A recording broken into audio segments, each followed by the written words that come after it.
All right, y'all. Welcome to another episode of Brown Girls Are Beautiful.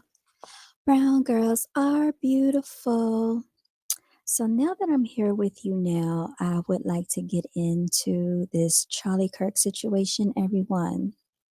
Let's get into this Charlie Kirk debacle, y'all. But before we even get into that, I just want to say let us join hands, let us bow our heads, and let the church say amen. Mm.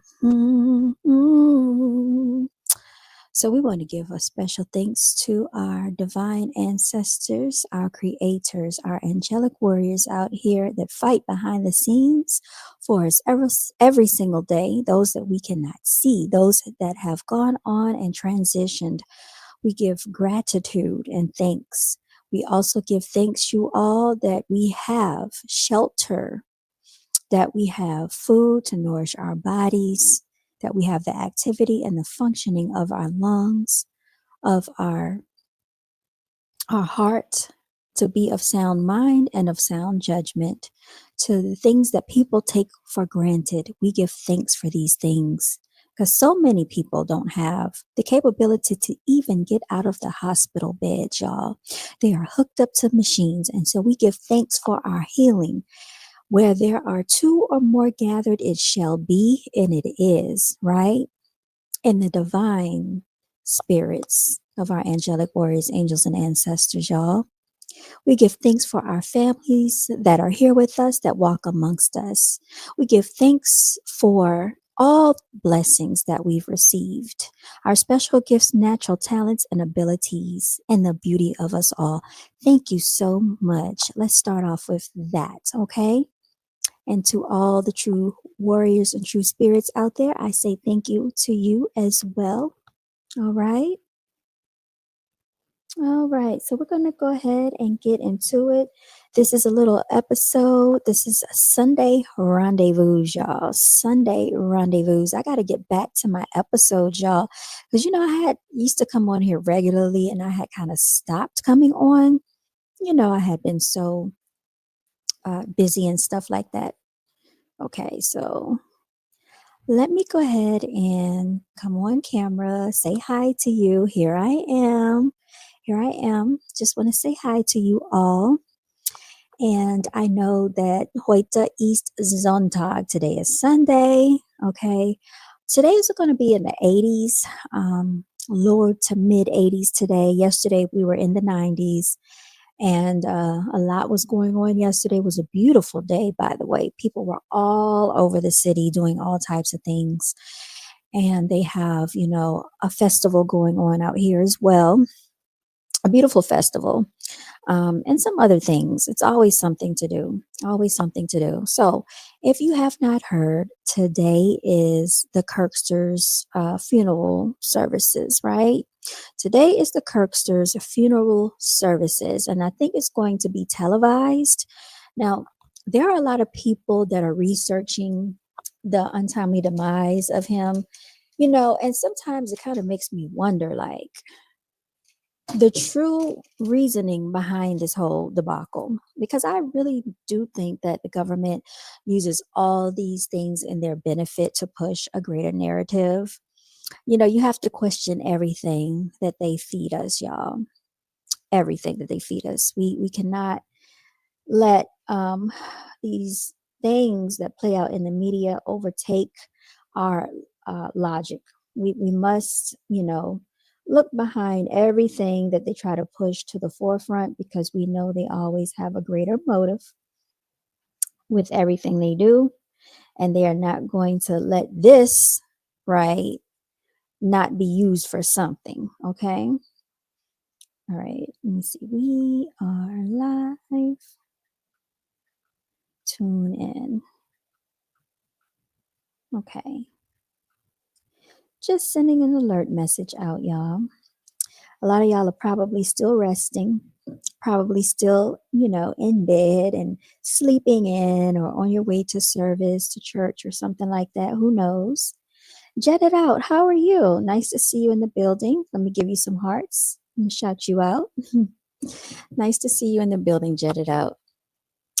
So, Jetted Out, we're just trying to start the day off with positivity.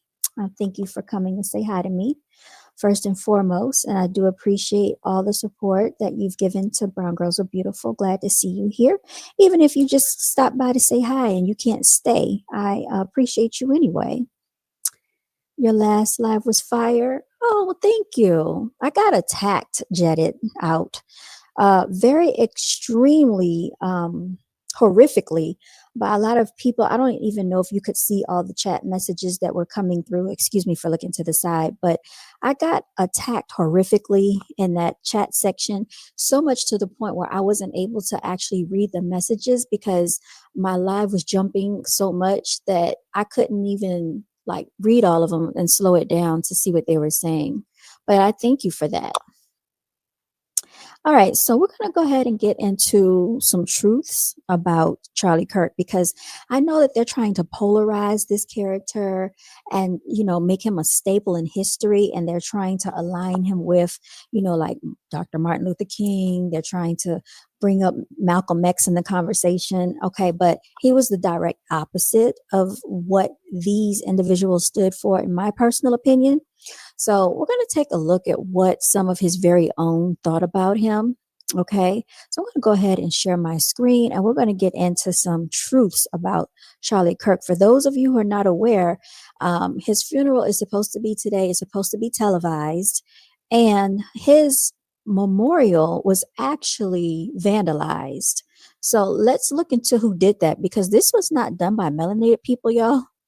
Okay, at all whatsoever. So let's see who actually went and vandalized his memorial.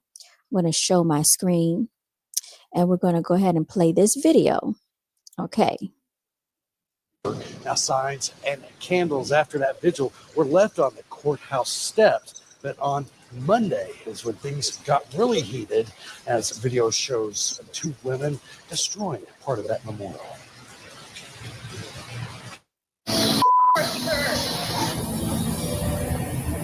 He lives as he died, promoting violence. Record all you want. Look at these freaks, dude. Well, are you? No, look at this. Check it out. Look at this. Charlie Kirk. Charlie Kirk. Protest is free speech. I understand that. But vandalism and destruction of property is not a free speech issue. Benton County Justice of the Peace Joshua Bollinger says this video was sent to him by a person who wants to remain anonymous, but gave Bollinger permission to share it with us.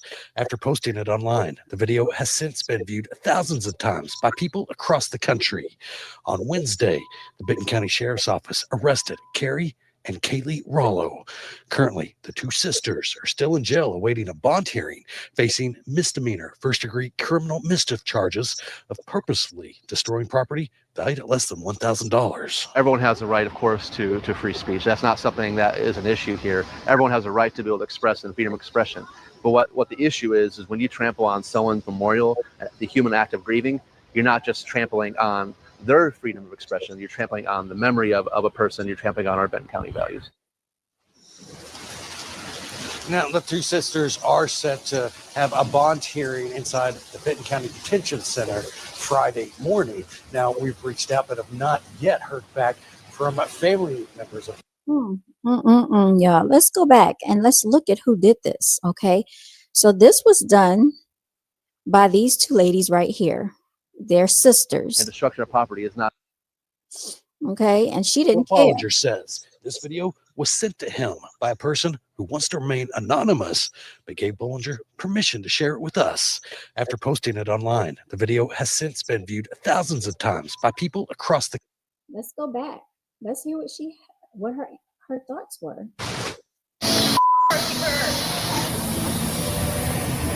He lives as he died, promoting violence. Record all you want. Look at these freaks, dude. Well, are you? No, look at this. Check it out. Look at this. Charlie Kirk. Charlie Kirk. Protest is free All right. Okay. So she definitely got her message and her point across. how she felt about this, individual. Now we are going to look into one of Charlie Kirk's alleged classmates, you all, and hear what he had to say. Shout out to the Tim Black Show, everybody. Check that video out by Tim Black. And you can actually go to his YouTube channel and subscribe. I did subscribe. I want to see what other videos he has to offer. But let's hear what the classmate has to say about Charlie Kirk. So I grew up with Charlie Kirk. I went to high school with him. I'm not someone who knew him too much as an adult or long afterwards, but I was. This guy says he has a story about Charlie Kirk growing up. I don't know if it's true. It's still up. He hasn't been sued that I know of.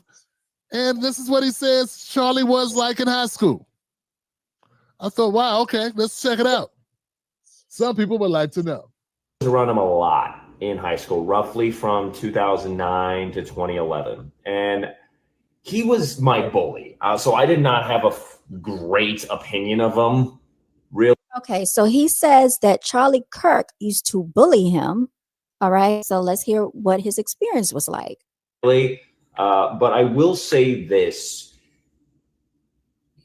Something changed. He was always kind of a pain to be around in high school.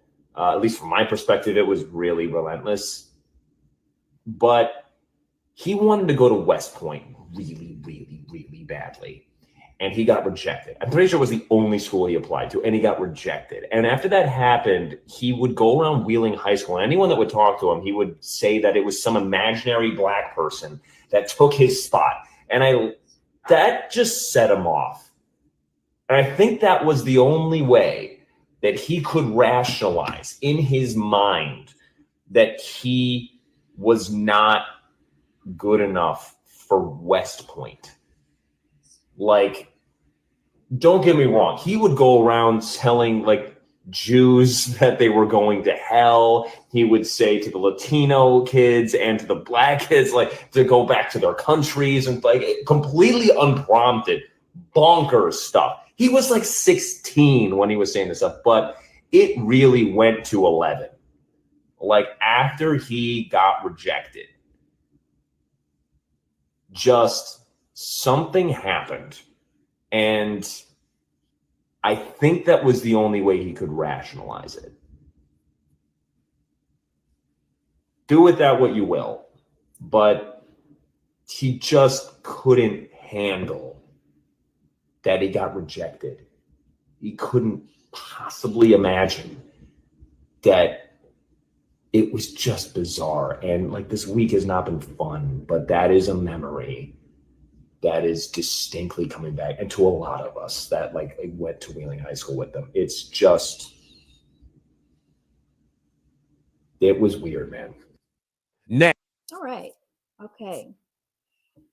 Very, very, very interesting scenario. Okay. Very interesting information that's being shared about the Kirkster, y'all.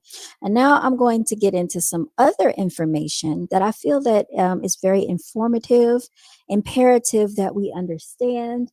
And these are the things that I feel that Charlie Kirk ignored or omitted from his campaign speeches when he was going to these colleges. And why do I think he went to colleges? I think he went to colleges and universities because he knows that children that are still coming out of high school, young adults, are very young, very impressionable, and they don't actually have a lot of life experience yet being out on their own to experience this nation or this world.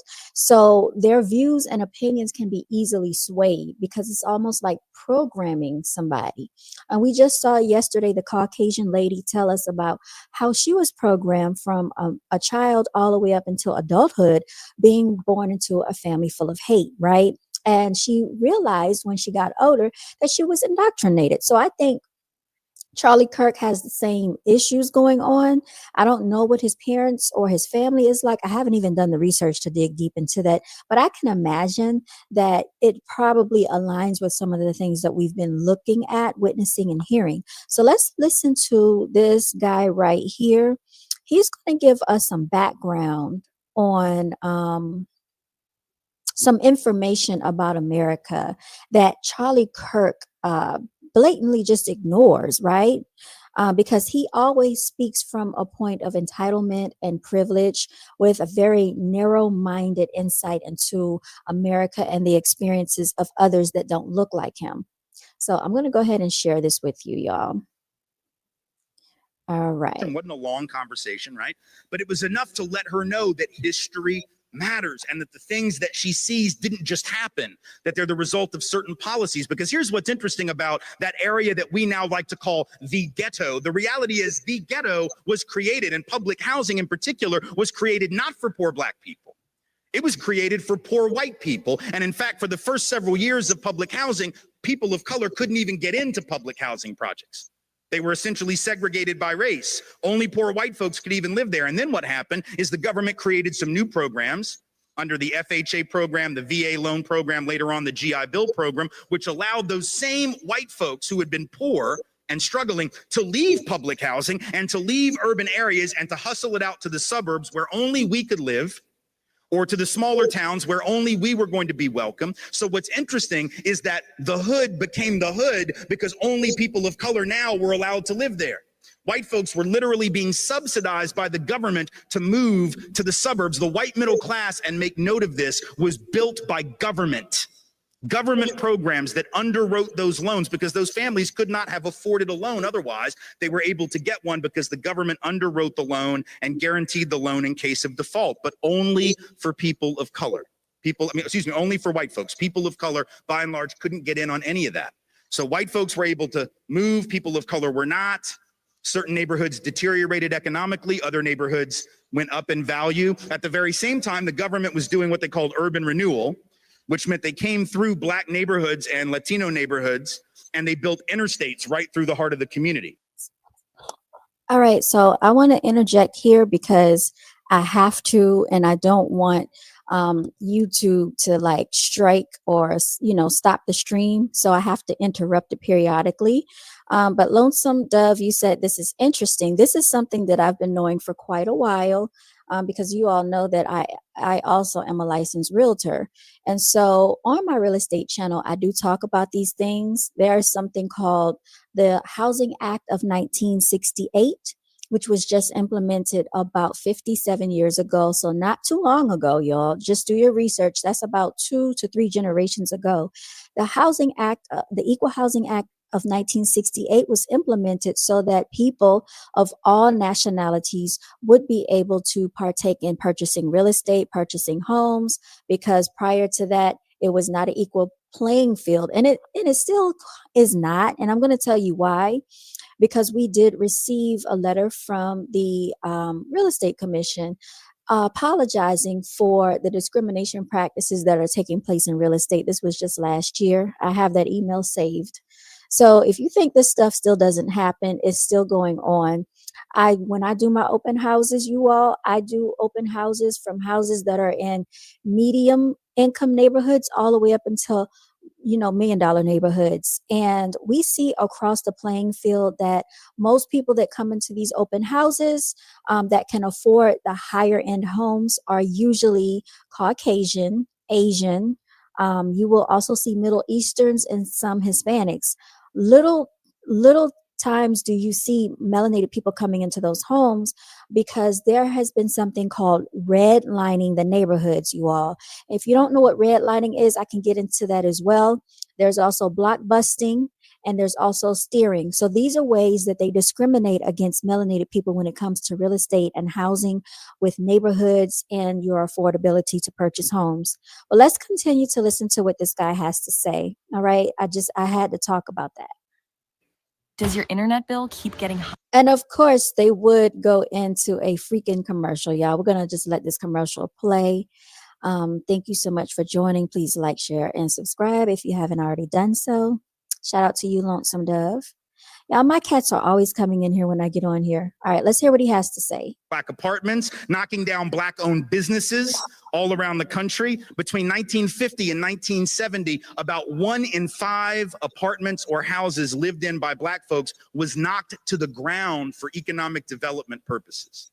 even though people of color couldn't benefit from almost any of that economic development. So that's how our communities come to look the way they look. But if we don't know that, and if I don't tell my daughter that, but maybe let's say I don't tell her because I don't know. What if I don't know the history? What if I don't do this work and therefore don't know the answer? What do you think my daughter is going to assume is the answer? What would you assume is the answer? You know what we would assume if we're not taught the history? We would default to the position of this culture, which says what? Wherever you end up, it's all about you. So if you're living in a poor neighborhood, it's just because you didn't work hard enough. And if you live in an affluent neighborhood, it's obviously because you're smarter, right? The default position of America is this notion of rugged individualism and meritocracy. And wherever you end up is all about your own genius, your own effort, your own morality, your own cultural ethics. That's what we believe. And we believe that even though there is no such thing as a rugged individual in the history of human beings. How do I know that? Very simple. For centuries, systemic racism in government policies has disproportionately affected. All right, y'all. I am going to skip past this part and let him keep talking. Communities, nations, right? If you ever meet someone who's actually a rugged individual and hasn't been raised in a social context, you need to get the hell away from that person. They would be like a feral animal, right? They would be wild. It'd be like being raised on an island by a porpoise. They wouldn't even know how to have language. They'd probably try to eat you because they wouldn't understand there's like a taboo against that, right? You need to get the hell away from anybody who's actually a rugged individual because there are no such thing. And certainly, let me just say this, if you inherited $200 million from your daddy's real estate empire, you sure as hell are not a self-made anything or a rugged individual. You might want to write that shit down.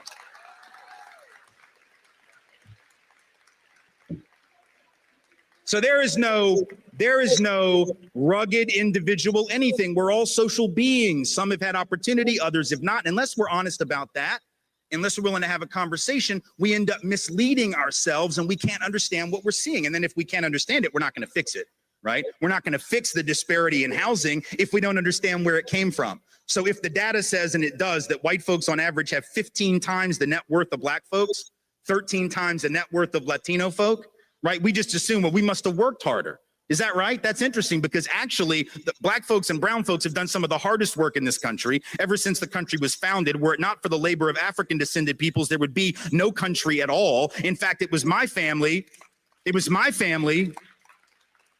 white slave owning family in the South that got black folks to do all the hard work because we were lazy asses and didn't want to work at all. White folks in the South on All right, and my apologies for pausing the video, but I'm doing this because if I don't pause it ever so often, YouTube is going to probably stop the stream and issue a copyright. So I'm going to let him go ahead and continue, y'all. 1 second. the plantation used to want to sit on the porch and drink mint juleps and have carriage rides rather than work, while black folks did all the real labor. And yet we decided that black folks are lazy, which I find fascinating. Right. And then people write to me and say, well, these black people, they're just taking all the jobs. OK, which is it, Precious? Because it can't be both. People of color can't take all the jobs and be lazy. I don't ask much of racists because I expect very little, but you cannot be lazy and take all the jobs. Are we at least clear on that? Like if you took all the jobs, you were like the opposite of lazy. If you are indeed lazy, you probably did not even take one job, let alone all of them. So I just need racists to get their damn story straight. That's all I ask. I just don't like moving targets. That's all, right? But if I don't tell my daughter the truth, she defaults to the position of the culture, and then she can't understand what the problem is. The same is true with policing. You can't understand the Black Lives Matter movement and the importance of it if you don't know the history and the relationship between law enforcement and black and brown peoples. If you understood that history, you wouldn't ask one question about why this movement is necessary and why it's righteous. If you knew that history, but you don't know it, and it's not your fault. You weren't supposed to know it, and nobody. Okay, and let's be clear, Black Lives Matter is actually funded by George Soros. And if you don't know who George Soros is, please look him up.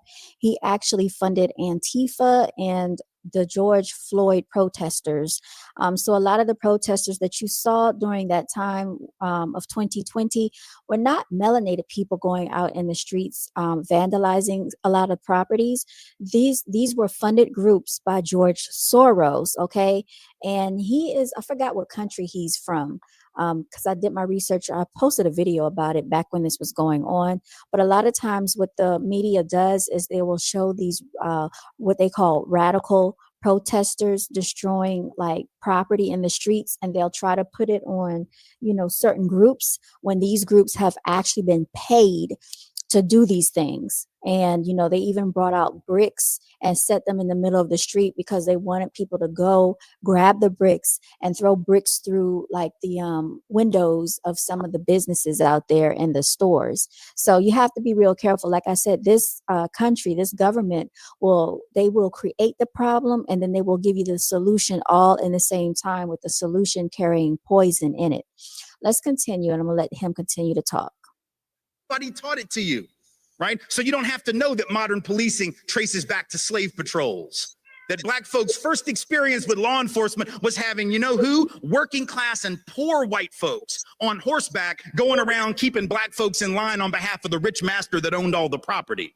That sounds a lot like modern policing, because ain't no rich people policing, right? It's working class folks who are out there protecting the property of rich people against the depredations of poor people. That's what modern policing is, and it traces back. And we know that's what modern policing is, by the way, because we will lock you up for 10 years for $100 worth of food stamp fraud. But if you take $12.5 trillion on Wall Street, 20% of the net worth of this country, you will not do 1 day in jail. So we know that law enforcement has got nothing to do with enforcing the law. It's got nothing to do with good people and bad people, lawbreakers and the law abiding. It only has to do with controlling certain people. And black and brown folks know who those certain people usually are, because it's always been them. See, black folks know that it was cops who were involved in race riots and racial terrorism against black communities for the first 50 years of the 20th. All right, I'm going to interrupt here and just say that basically police stems from the slave catchers.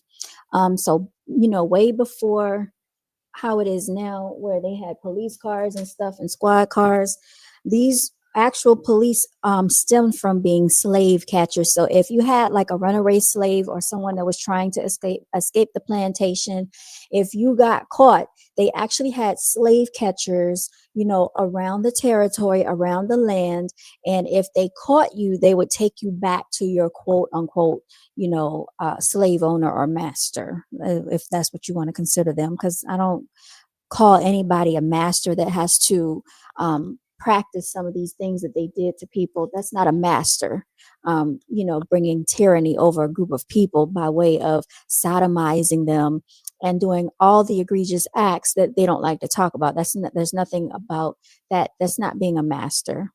But yeah, so that's where the original police come from. It's from the slave catcher. So this is why there's still like this very adverse feeling when melanated people encounter police officers and stuff like that, which I don't really classify them as officers of the law, because a lot of them are ignorant of the law. They don't even know the law. If you ask them, sometimes they'll make up stuff. So this is why you have to actually do your own research. There are certain things that you don't have to do in the presence of a police officer. So if they just ask you to give up your identification. I did this one day. I actually went to the police precinct, was talking to a police, and then he wanted my ID for no reason. And I just shook my head because I knew my rights. I didn't have to provide him that documentation.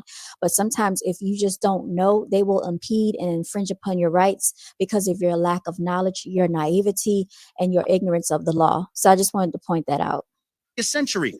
You didn't learn about that in class either, and that's not your fault.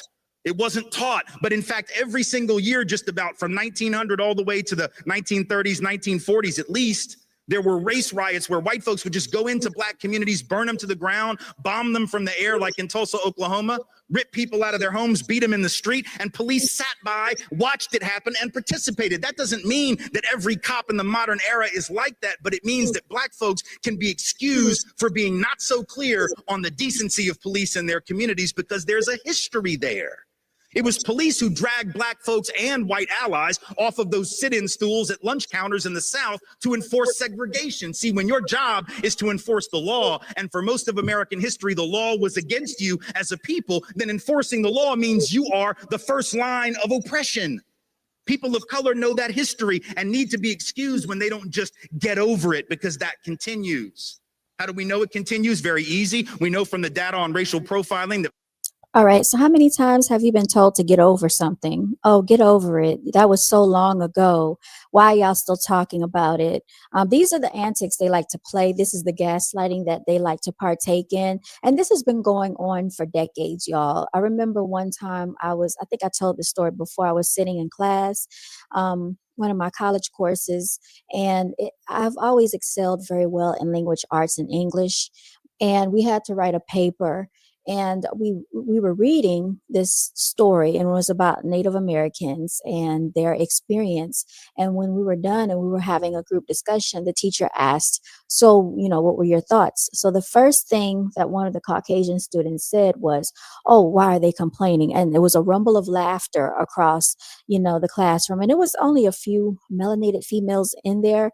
And I'm looking to the right, looking around. I'm like, nobody's going to speak up or say anything. I found that to be very offensive, because what do you mean, why are they complaining? And then y'all start laughing. So the teacher allowed this to take place. Also, I want to say, like, even in school, if you write a paper about something that's racially charged, where you are giving your perspective on the truth and their antics, they will grade your paper and give you a lower rating. Because I always used to get A's, pretty much A's, especially in language arts and English and writing. But on this particular paper, I got a lower graded score because I was talking about something that was racially charged. And we could talk about any topic that we wanted. I think I even spoke about the O.J. Simpson case, y'all, one time. But yeah, they don't like it, when you start telling the truth. You're basically gaslit into saying, oh, that didn't happen. I didn't do it. They'll come up with all these egregious antics and excuses to make you feel that your story is unjust. You can just get over the narrative, and they'll make all the excuses in the world, y'all. That's just what they do. This is the nature of them. And he's admitting to it. Let's keep going. Black folks are twice as likely as white folks to be stopped and searched for drugs, even though white folks are more likely to have drugs on us on the occasions that we're searched. White folks use drugs and sell drugs at the same or higher rate than black folks and Latinos. Ever wondered what your home looks like from space? Enter your address. All right, so we're just going to go ahead and skip this. Black folks and Latinos, who in any given year make up 85 to 90% of the people who get arrested and incarcerated for a drug offense. See, people of color know that. And if we don't understand when black folks rise up and say Black Lives Matter. Well, what do you mean? All lives matter. Yes, sweetheart, I know they do. Yes, they do. And that is a totally irrelevant and unnecessary point to make. You see, you don't have to say all lives matter. We take that for granted. What we've never accepted in this country is that black and brown life matter. You have to proclaim that which is ignored, you see. That's why we have Black History Month right now and not White History Month. We don't have to have the White History Month because we got May and June and July and August. And every other month where we learn about white folks, we don't have to call it that. See how slick that is? That's how white supremacy operates. You don't have to call it White History Month. You just call it history, literature, and theater, and poetry, and art. You don't have to racialize where it came from, right? That's what Malefi Asante at Temple calls universalizing the particular, which is the hallmark of Eurocentric thought. Right? Not everybody's experience is the same. And so when certain people have been left out of all, you have to call that out by name. Because see, we've always said all, then we didn't mean it. We said all men are created equal, and we didn't mean that shit. Right? We didn't mean women, but we didn't even mean all men. We said all, and it was a lie when we said it.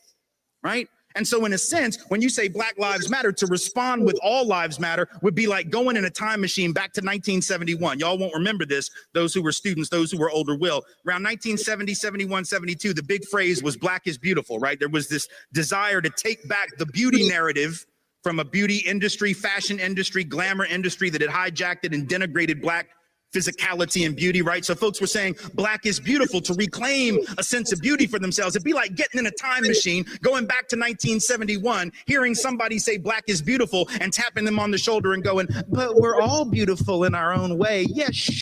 So yes, I have people all the time coming into my comment section about, not all the time. I'm not going to say all the time, but I guess since this Kirkster situation, what's good, King Hazy? Glad to see you in the building. Since this Kirkster situation, have come into the media, looking at the title of my channel, Brown Girls Are Beautiful, which has been around for 5 years, and nobody really commented too much about it until we start talking about the Kirkster. Then they want to start talking about oh, you're Latino and this resonates with you as well. He's going to start talking about the Latinos as well, because believe it or not, even though I feel like it's really hard to say, one thing I do know is that white people in general think they're superior, right? We know that as a whole. This is already understood on a global level. But also, it is understood that melanated people are looked down upon. And then I also know that in the Hispanic race, that Mexicans are looked down upon like the lowest of the totem pole. And then you have Puerto Ricans that feel like they're higher or more supreme than Mexicans. And Dominicans don't like for you to like mix up who they are. And I can understand that because they're different ethnic groups. Just like a Chinese American or a Chinese is not the same as a Japanese. A Vietnamese is not the same as someone from Thailand or Cambodia. And so when you just group a whole chunk of people like that because they all have similar physicalities and characteristics, that's a form of ignorance as well. So I do understand, Lonesome Dove, what you're speaking of. You say you're Mexican and it is like that. See, I know this. How do I not know this? How do I know this? Because I understand the logic of how these Europeans think here in America. And it's like we always have to be on code as melanated people, and like they will put us in a group all together. Even though you're Mexican, they will put us all in a group together and say, oh, but you're not white, because they're looking at skin. So you have a lot of like the fair complected Hispanics, some of them can pass for Caucasian, and like on certain applications they'll put Caucasian or white because they know they have a greater benefit sometimes. So I do understand where you're coming from, and that's why I have this channel, Brown Girls Are Beautiful. So a lot of people will get offended by the title and be like, oh, but all people are beautiful, all people are unique. It's not about that. And this guy, this Caucasian man, is explaining that right now in this speech. And that's why I wanted people to hear it from a different perspective, because if I say it, they're automatically offended, which I don't know why they would be offended, because that's kind of dumb to me to be offended by someone that's living through this, right? But sometimes people don't respect things unless a Caucasian tells it to them. Let's keep going. Shut up. We know. Not the point. It'd be like going back to the early 80s when the HIV/AIDS crisis started. And it took several years for the president of the United States to even utter the word. Ronald Reagan didn't want to even utter the word, let alone cut loose with funding to deal with the problem, until his buddy Rock Hudson died of it. And then all of a sudden he was willing to talk about it a little bit, right? So for the first several years, what'd you have? You had activists out in the street. You had ACT UP, Gay Men's Health Crisis, out in the street demanding research and funding for HIV/AIDS, right? And what they were saying, in effect, was people with AIDS lives matter. That wasn't the actual phrase, and we didn't have hashtags, but that was essentially what they were saying, right? People with AIDS lives matter, and we need to pay attention, because right now we're not paying attention to that. And we don't seem to believe it as a society, so we need to start believing it. It would be like getting in a time machine, going back to 1983, 82, in the middle of an ACT UP event or a Gay Men's Health Crisis event, and shutting down the protest by saying, yeah, but what about pancreatic cancer? People die of all kinds of things, right? Sort of not the point. You have to proclaim that which is ignored. And if we know the history, we understand that, right? Because if we know the history, we know that it is indeed Black life. And I would suggest brown life, life of color generally, indigenous life, that is usually denigrated, demeaned, ignored. On a sexual level, it's trans lives that are demeaned, ignored, right? It's women as women. So sometimes you got to proclaim that which is not in the obvious frame of reference. There's nothing pernicious about it. It's not about saying Black lives are worth more than other lives. It's about, damn it, these lives actually do matter. And even though the history says they don't, we're here to tell you that they do. And there's nothing wrong about that at all. But if Thank you. Thank you for saying that. And so, Lonesome Dove, I see here that you said that you said you're stuck in the middle. You're not brown enough and you're not white enough. And really, like I said, so many people are already mixed up because there's been so much mixing going on through the DNA and through the lineage from, the rapings that took place and from just people mixing in general, that I don't know why people are so stuck up and caught up on this. I think it's stupid, actually, to, have to marginalize certain groups of people. But this is what they quote unquote call white supremacy, which to me is white inferiority, because if you're so supreme, you would not have to oppress any groups of people, right? So I just understand exactly what you mean. You feel like you don't fit in, perhaps, or you have to prove something to someone. But I'm here to tell you, you don't need to prove anything to anybody. If they don't accept you for being the human that you are, you cannot go back and recreate yourself. You cannot help the DNA that's within your veins, that what your family lineage is made up of. You're here to exist, and people that can't accept you, don't worry about it. Just be yourself. And the people that are meant to be in your life will be there. That's all I can tell you, because our lives are very short. Even though you think you have all this time on this earth, we don't know the day or the hour. Just like Charlie Kirk at the age of 31 did not know the day of the hour if he did allegedly get assassinated. So you have to take every day and empower yourself and celebrate yourself. And that's what I talk about on this channel. If you don't know the history, it might seem untoward. And I get it.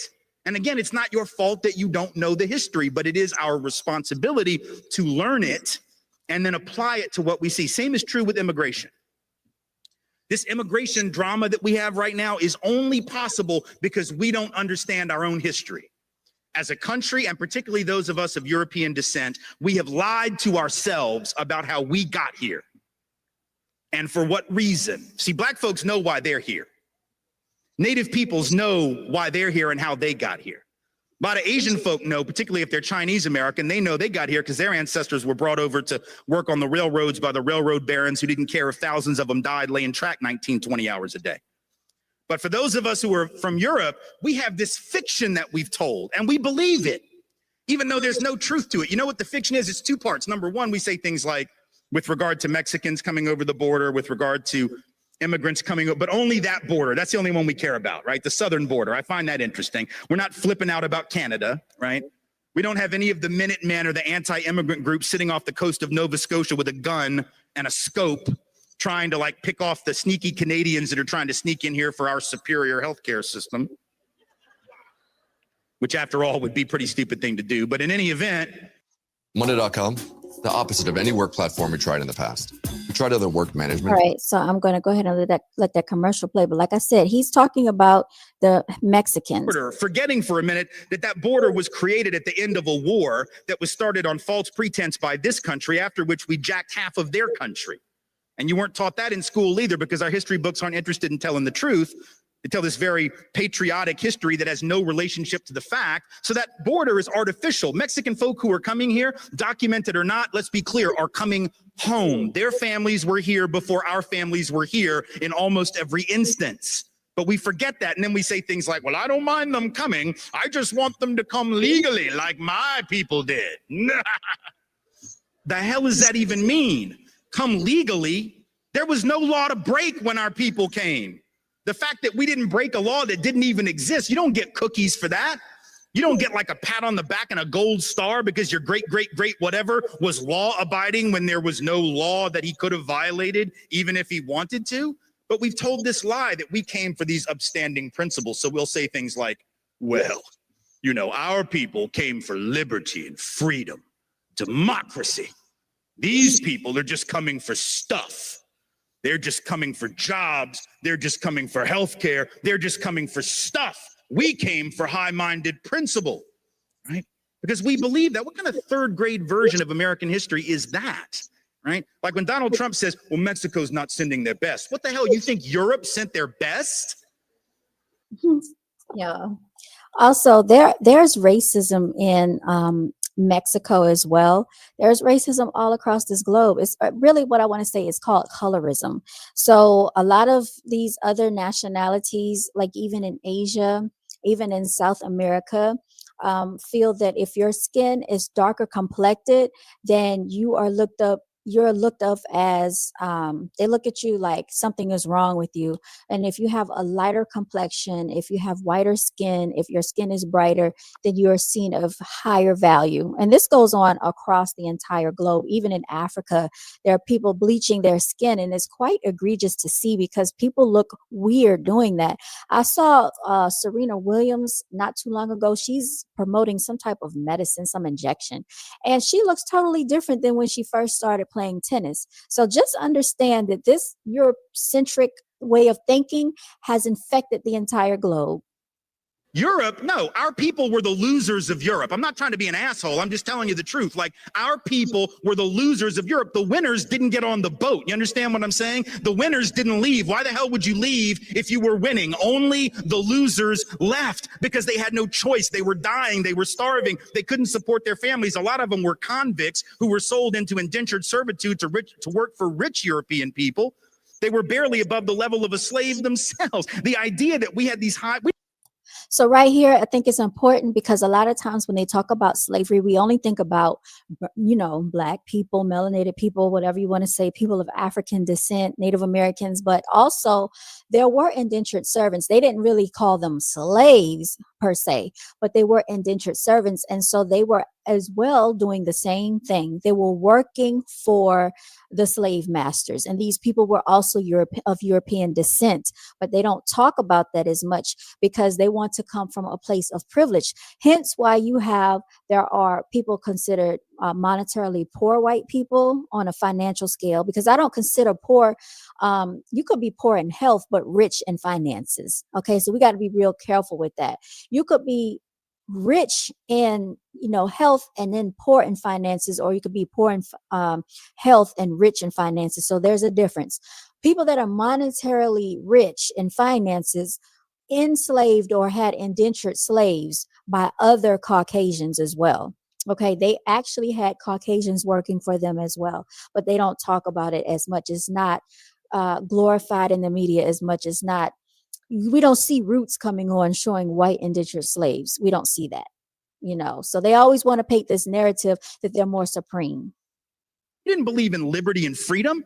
And we know that because once we got to the colonies, we set up the opposite of liberty and freedom. And I don't just mean that for like Black folks and Native folks. I mean, even for other white folks. Like, we spent most of the time in the early colonies trying to figure out who the witch was, right? It was like, well, you're not a Christian. Well, no, you're not a Christian. Well, no, you're not a Christian. I'm going to hang you from a tree. Really? Well, I'm going to drown you in the stream. Well, I'm going to set you on fire. Like, that wasn't liberty. The colonies were some of the least free places in the history of the cosmos. But we act like we came for liberty and they're just here to take advantage. Let's be clear. Our people didn't come for liberty. They came for stuff. They came for stuff like land. They came for stuff like opportunity. They came for stuff like the ability to feed their families. And there's no shame in that. All right. So he's just letting it be known what was really going on, y'all.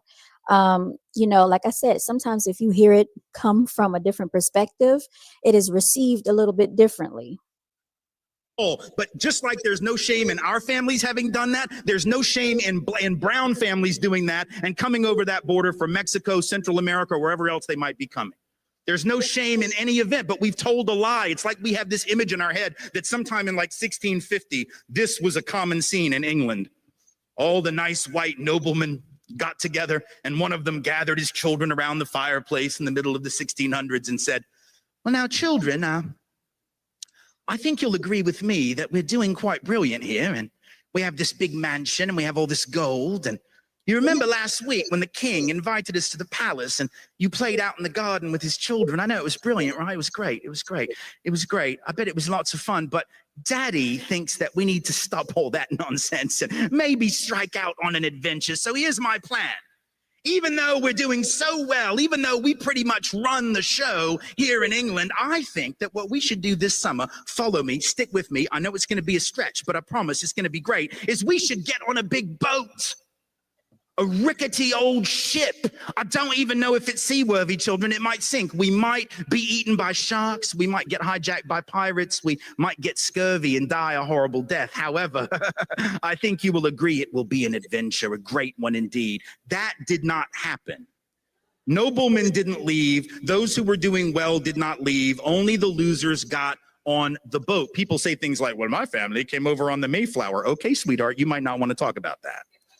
If you actually knew who was on those early ships, I'm not sure who was, but I know who wasn't. The king. The king was not on that ship. Nobody the king really wanted to keep around was on that ship, right? So our inability to see this, though, understand the importance historically. If we don't understand that we came for the same reasons that folks come today, be they documented or not, then we can't see them in us and we can't see us in them. And that's why we have this drama, because we're spending all this time pretending that our motivations and our even human decency and ethics are different when they're not, you see.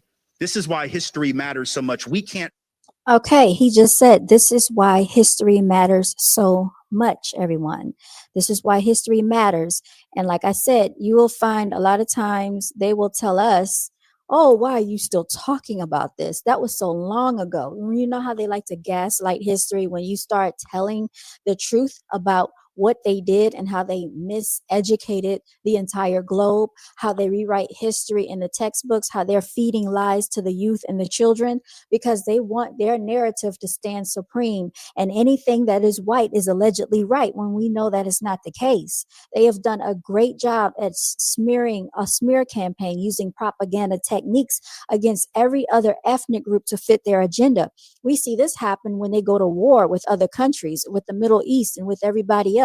They give us a false narrative, making us as Americans think we're so righteous in what we're doing when it's wrong. When they go to other countries and start bombing innocent children and innocent civilians, we're not told in the news media about how many children are losing limbs, losing relatives, losing their lives. Remember when the Iraq and Iran war was taking place back in the 90s? Do you remember when they had shock and awe in the Middle East? There are a lot of innocent Middle Eastern children losing lives, losing relatives and family members, and they don't talk about that. Okay, let's keep going, y'all. Fix any of these problems, whether it's immigration issues, whether it's criminal justice issues, whether it's wealth disparity, all of that. We can't do anything about that if we're not willing to understand history. But let me close with this. And it's a point that I think needs to be made, because sometimes when we talk about racism and we talk about the heavy weight of history, sometimes people assume that there is an attempt on my part or other anti-racist activists or educators' part to instill guilt in white people. I have no interest in white guilt, none. And people of color surely have no interest in white guilt. Guilt will not liberate anybody from anything. It will not liberate any of us from systems of inequality. It isn't about feeling guilty. It's not even about white people per se. It's about whiteness as a system, right? Sometimes people get tripped up on that, right? And they think like, oh, you hate white people. Actually, let me be clear. I love me some white people. I totally, absolutely love me some white people. Like, my wife is white. I totally love her. Those daughters that I've been telling you about, they're white, because that's what happens when white people make babies. I love them. My mom, love her, nice white lady. And my dad and I don't get along, but it's not because he's white. It's about some other shit that we don't have time to process tonight. But if you read my book, White Like Me, you'll know what some of that is. We don't have to talk about that. It's not about white people. It's about whiteness. It's about a system of white supremacy that has turned us against one another, right? And so I want to tell you a story that tries to explain the difference between guilt and responsibility, so you'll know what I mean when I say those things are different, because it's one thing to say that, it's another thing to really understand why. So let me just share a brief story with you, and then I'll take questions, and I'll let you out of here, and I'll be happy to sell you some books if you want one, because I got a college fund to pay for. So, you know, feel free to come buy some merchandise. But anyway. All right, y'all, I'm going to stop right here because he's going to get into a very interesting story. And actually, if you have a chance, please check out this channel. Hold on. Let me see if I can find the channel name. Let me see this guy right here. Historical Africa. So if you want to see the rest of it, go to Historical Africa, y'all, and check that out. I'm not going to play the rest of it. He gives a really good story that I think everybody should listen to, by the way. Everybody should actually listen to the story that he's about to tell. But just for sake of time, I'm going to go ahead and stop playing it right there. And then we're going to get into some other things, okay? We're going to get into some other things. I want to still get into Jimmy Kimmel for a second because, you know, I think his show is still off the air. And I don't think he said anything that was too harmful yet. And still, you know, there's an issue here because Jimmy Kimmel made some remarks that people didn't agree with, right? And I didn't really feel that there was any like harm done by what he said. And I think it had more so to do with the Epstein files. And I think that maybe there's something in there that the president does not want released, right? Because think about it. You remember when those emails, Hillary Clinton's emails, she tried to hide the emails and stuff. Every political candidate is never like perfect, right? So let's look into what Jimmy Kimmel had to say, y'all.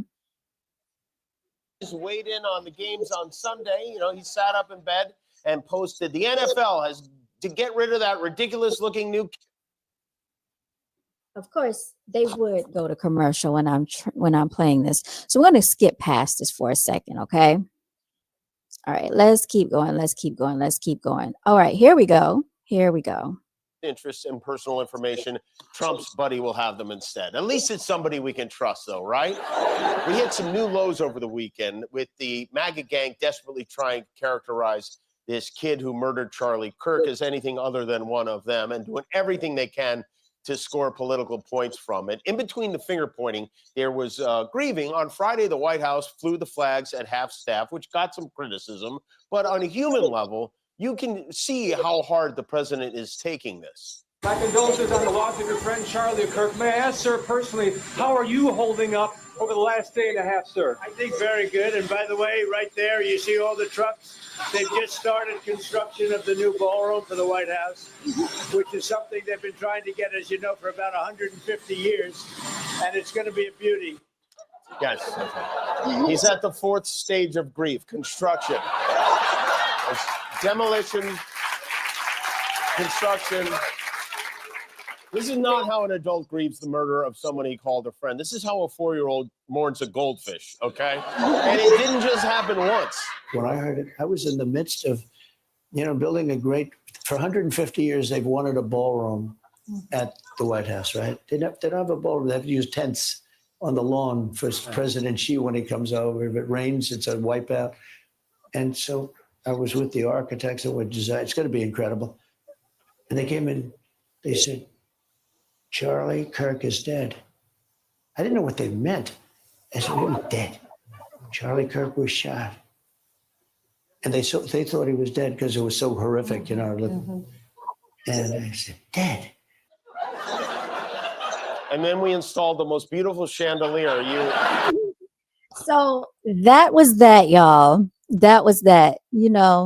Let's keep it. So I really didn't feel that there was anything too egregious that he said about Charlie Kirk, actually. He was really talking about Trump.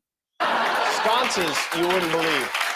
There's something wrong with them. There really is. I mean, who thinks like that? And why are we building a $200 million ballroom in the White? Is it possible that he's doing it intentionally so we can be mad about that instead of the Epstein list? By the time he's out of office, the White House will have slot machines and a water slide. Trump is. So I think that's what happened. He didn't like what he said about him. Let me see. And it says here, okay, I'm going to share this tab with you as well. So this one talks about Trump divides America in aftermath of Charlie Kirk murder and Republicans block Epstein file release. So I think it has something to do with Epstein files more so than Charlie Kirk, y'all. That our president will at least make an attempt to bring us together, but he didn't. President Obama did. President Biden did. Presidents Bush and. Oh, goodness, Tinkerbell, stop. Y'all, my apologies for this commercial right here. We're just going to skip on past this. Trump did not. Instead, he blamed Democrats for their rhetoric. The man who told a crowd of supporters that maybe the Second Amendment people should do something about Hillary Clinton. The man who said he wouldn't mind if someone shot through the fake news media. The man who unleashed a mob on the Capitol and said Liz Cheney should face 9-barrel shooting at her for supporting his opponent blames the radical left for their rhetoric. And then the man who on 9/11, 2001 bragged that his building was now the tallest building in New York, which wasn't even true, by the way, visited the Pentagon for a 9/11 memorial, which, believe it or not, He made a bigly improvement over last year when he showed up at a 9/11 remembrance at a fire station in Lower Manhattan with a 9/11 conspiracy theorist who claims it was an inside job. This year, he brought his wife, which was better for sure. And I have to say, I don't know what's going on, but those two lovebirds, they seem to be closer than ever. I mean, if you see during the ceremony, in a tender moment, Donald reaches over and gives her a little tap. He taps her like he's hoping ketchup would come out. And she didn't really respond. Maybe that's their signal for my diaper is full. I don't know. And then it was off to New York for a Yankees game. Slow DiMaggio made an appearance at Yankee Stadium after an appearance last week at the U.S. Open. It's all part of his Getting Booed in Public tour. Former Mayor Rudy Giuliani was supposed to go to the Yankee game with him. Oh my gosh, y'all. That is craziness. Oh, goodness, y'all. Separate issue, free speech. Your Vice President Vance said that free speech is under attack in the UK. Do you agree with him? And Prime Minister, we saw the dismissal of a very well-known chat show host in America last night, Mr. Kimmel. Is free speech more under attack in Britain or America? Well, Jimmy Kimmel was fired because he had bad ratings more than anything else. And he said a horrible thing about a great gentleman known as Charlie Kirk. And Jimmy Kimmel is not a talented person. He had very bad ratings, and they should have fired him a long time ago. So, you can call that free speech or not. He was fired for lack of talent. Yeah, please go ahead. Yeah, I mean, firstly, on the question of Charlie Kirk, can I? He said he was fired for a lack of talent, y'all. And this is what Jimmy Fallon had to say. Is your bag, sir? My apologies for that. Hold on one second. We're going to have to skip past this untimely commercial. Okay, so just bear with me. I'll stop sharing for a second. All right. Let me get back to it, y'all. Okay, hold on. Let me share. Get this back up. It's always irritating. Jimmy Kimmel. Let's see. Where's Jimmy Fallon? Let me see. Video details. Oh, here it is. All right. Is that Jimmy Kimmel was suspended by ABC after pressure from the FCC, leaving everyone thinking WTF.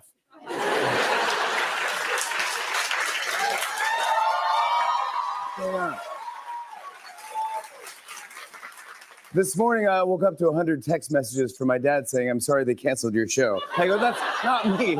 That's Jimmy Kimmel." But to be honest with you all, I don't know what's going on. And no one does. But I do know Jimmy Kimmel. And he's a decent, funny, and loving guy. And I hope he comes back.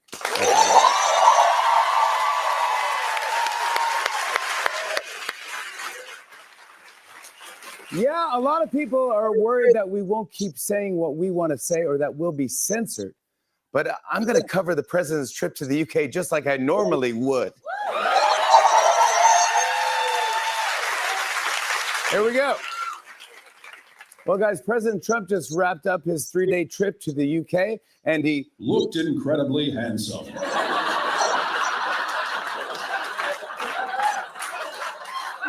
As always, his tie was exactly the right length. And his face looked like a color that exists in nature. And his hair looked better than Conrad's from the summer I turned 30.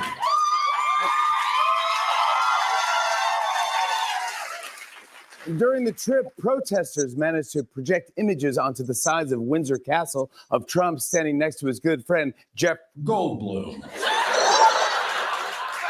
Even though his administration still insists that he's not in the Goldblum file, which we all know is absolute bull. True. Anyway, to sum it up, President Trump is making America great again by restoring our national reputation, reinvigorating our economy, and rebuilding our military. I hereby nominate him for the Nobel Peace Prize. And you can quote me on that. Okay. So y'all, this is basically what he's poking fun at censorship and freedom of speech, right? What's supposed to be allegedly in the Constitution. And even though I remember Donald Trump was standing up for free speech, right? Because he was telling us the news. Remember back in like 2020, he was saying the news is fake media and there were certain news outlets that he's not a fan of. But this is also interesting how this is all unfolding, how it's all playing out, y'all.